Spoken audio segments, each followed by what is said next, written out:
আসসালামু আলাইকুম। আশা করি সবাই ভালো আছেন। আলহামদুলিল্লাহ আমরা অনেক ভালো আছি। তো সবসময় ঘুরতে বের হওয়া হয় না, সংসার নিয়ে ব্যস্ততার মধ্যে থাকি। তো আজকে যেহেতু এই যে আমরা ৩ বন্ধু এক জায়গায় হইছি, এজন্য একটু ঘুরতে বের হলাম। তো ঘোরার মতো বরিশালে তেমন কোনো প্লেস নাই। এই ছোট ছোট কিছু জায়গা আছে, এই জায়গাগুলোই মানুষ সন্ধ্যার পরে আসলে ভিড় জমায়। তো আমরাও এরকমের ছোট্ট একটি জায়গায় আসলাম, এই যে তালতলি।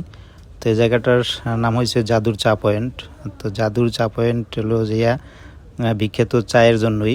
এখানে একটা স্পেশাল চা বানানো হয়, এই চা খাওয়ার জন্যই আমরা আজকে ৩ বন্ধু এই যে একসাথে আসলাম। তো আমরা উপরের দিকে উঠতে আসি। এই জায়গাটা কিন্তু দেখতে খারাপ লাগে না, খুব ভালোই লাগে।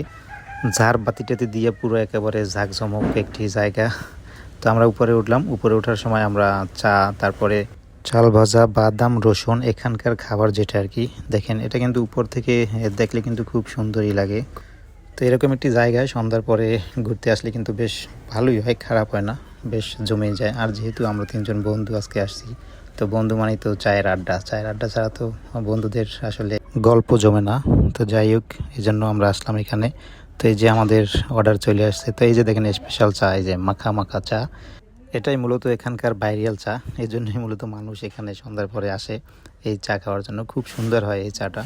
তো চার সাথে এখানে আরও যা যা দেয়, এই যে দেখেন এখানে কিন্তু এই যে চাল ভাজা আছে, তারপর চাল ভাজার সাথে বাদাম।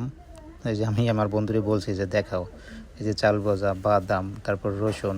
এই চাল ভাজাটা কিন্তু খুব সুন্দর হয়, টেস্ট হয়, এই সবগুলো মিলানো আর কি। তো যাই হোক, আমরা এখানে বসে অনেকক্ষণ আড্ডা দিলাম। তো এই যে পাশে আবার নদী আছে। তো নদীর পাশে বসে এরকমের ৩ বন্ধু একসাথে চা খাওয়া আসলে বোঝেন যে কতটা মজার হয়। তো যাই হোক, আমরা অনেক মজা করে চা খাইতেছি, যেহেতু মজার একটা চা খাইতে আসছি আজকে সন্ধ্যার পরে। তো অনেকক্ষণ আড্ডা দেওয়ার পরে, গল্প করার পরে আমরা এই যে বের হইলাম, এখন চলে যাইতেছি। তো সবাই ভালো থাকবেন, সুস্থ থাকবেন। আল্লাহ হাফেজ।